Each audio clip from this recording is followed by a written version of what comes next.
नाज़रीन, ये नूर मुकद्दम केस की थोड़ी सी कहानी है, बड़ी तहम्मुल से सुनिएगा। मैं आज उन लोगों से मुखातिब होना चाहता हूं जो कहते हैं कि मेरा जिस्म मेरी मर्जी की सजा है। आज मुझे एक पोस्ट पर एक कमेंट ऐसा मसूल हुआ जिसे मैं पर्सनली जानता था, और उस शख्स की हिस्ट्री ये है कि उसने खुद भगाकर एक लड़की से शादी की थी। और ऐसे लोग भी ये कहते हैं कि मेरा जिस्म मेरी मर्जी को ऐसी सजा मिलनी चाहिए। खालिक के कायनात का काम है गुनाह का फैसला करना, सवाब का फैसला करना। हम कौन होते हैं कि किसी को कहने वाले। हम एक मुजरिम ने एक भिजाने कत्ल किया, उस सूरत हाल को मद्देनजर नहीं रखते, मगर एक औरत पर आवाज उठाने के लिए हमारी सदाएं जो है ना वो आसमान तक चली जाती हैं। बड़ी हैरत की बात है दोस्तों।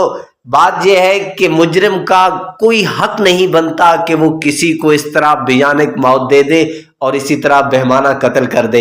मैं अपनी पिछली पोस्ट में भी बता चुका हूं कि हर दूसरा शख्स उल्फत के चक्रों में है, किसका ताल्लुक नहीं या किसकी रिलेशनशिप नहीं। क्या जिसको चाह जाए तो उसका हक यही बनता है कि उसे इस तरह मौत दी जाए?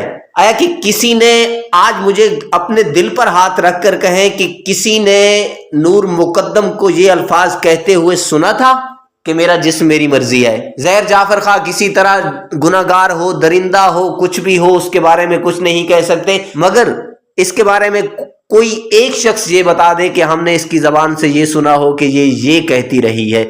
बेशक उसका एक रिलेशन था, ताल्लुक था, उसकी मोहब्बत थी या कुछ भी था, मगर अब बात यह है कि जो इस वक्त हमारे सामने जो सूरत हाल है उस पर रब को हाजिर नाजिर करके बात करनी चाहिए। क्या है कि क्या ये ज़ाहिर जाफर का ये हक बनता था कि वो इस तरह एक औरत को बेदर्दी से कत्ल कर दे?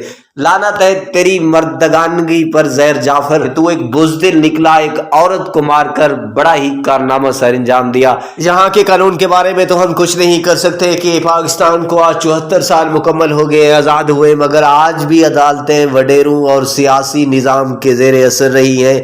यहाँ इंसाफ का कोई बोलबाला नज़र नहीं आता। हो सकता है कि ज़ाहिर जाफर तुम कल आज़ाद हो और अमेरिका चले जाओ, मगर खालिक के कायनात की अदालत तुम्हारा इंतज़ार करेगी, और हम अल्लाह ताला से इल्तिजा करेंगे, या अल्लाह के ऐसे दरिद्रों को इस जहां में भी और अगले जहां में भी इबरतनाक सजा दे। नाज़रीन, हमारी इस कहानी के बारे में एक कमेंट ज़रूर दीजिएगा।